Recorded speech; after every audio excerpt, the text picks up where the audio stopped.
Here you can see Kilcoole, and this is the beach, and you can see that's fishermen going along. I think they're actually lobster pots they're putting out. You can see lots of gulls. And there's the Coast Guard on patrol. We see the Coast Guard a lot lately.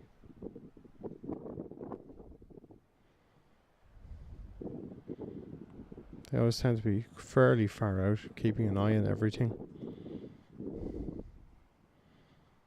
And they have fast moving boats.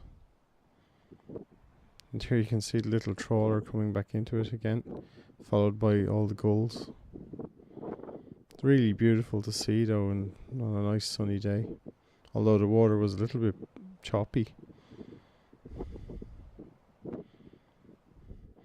And there's the fishing boat as seen from the beach.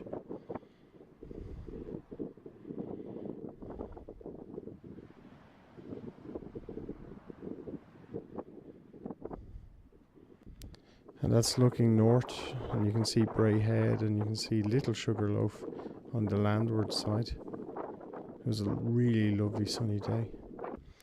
And this is a mixed flock, and in there you'll actually see geese, and you'll see black-tailed godwits, which are wading birds with extremely long beaks. And there's all sorts of birds in there. I don't think I could even tell you half of what's in there. There's I think there are even starlings and everything else. It's an extraordinary sight. But there are some Brent Geese. Brent Geese are actually small geese. I think they're the smallest geese actually that we have in Europe. I could be wrong now. There may be one or two smaller species, but they aren't particularly large, and we have a lot of them. And they're at the breaches in Kilcoole, and that's where a number of rivers form a delta, and they break out in one channel into the sea. But the delta is expansive. You can see that's probably a green shank walking along there in the foreground. Just, well, not quite the foreground, but just near the geese on our side of the geese. And it was a windy day. There you can see Dunran Hill in the distance on the left. And more birds, geese, and many other birds. A lot of waders in there. You can see the geese, they like to exercise their wings a lot. They're quite heavy, but at the same time they have powerful muscles which need to be stretched. And there are all sorts of waders in there. An awful lot of black-tailed godwits though. And a lot of geese, a lot of Brent geese. I think there might be a few grey lags around as well. But it's hard to pick them out in the multitude. Certainly those waders are by their size, quite close to the geese. Well, not quite as bulky as the geese, but very large compared to the geese. So I'd say they're black-tailed godwits or bar-tailed godwits. And there's probably many others in there. It's maybe dunlins as well.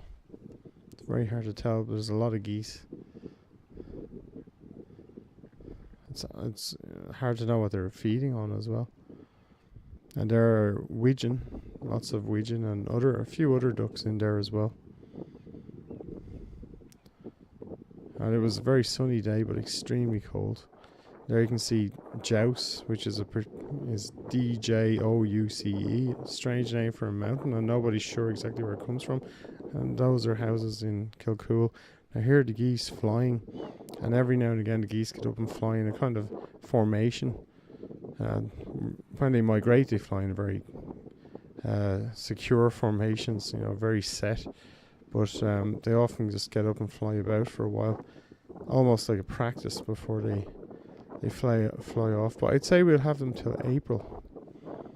Probably stay here, and you'll notice gorse bushes there, and they're in bloom already. Gorse has a lovely vanilla scent. And there's the geese, all Brent geese again, and they're coming into land now. They seem to do it as a practice, or else a sort of way of bonding. It's hard to know how related they are to each other. And here are, of course, our largest birds, which are mute swans. There is no bird in Ireland larger, although white-tailed eagles do seem larger. Now this is a funny thing that happened. There's a little bird hiding in the grass there, and that little bird is actually Skylark. And skylarks famously fly up into the air singing very loudly, well the males do. And here it is again, it was actually watching me, and as I went along it would suddenly fly up and then land, and if I stopped it would stop. I think I may have been scaring insects, and it might have been using me to catch, to drive the insects out so it could snatch them. But it kept looking at me, and you'll see now, it actually has a very prominent crest. And that's how you know the Skylark. Well, also an incredible song. I wasn't able to film it hovering, but they do. There's the crest. And bear in mind, it was extremely windy conditions. Very hard to hold the camera steady.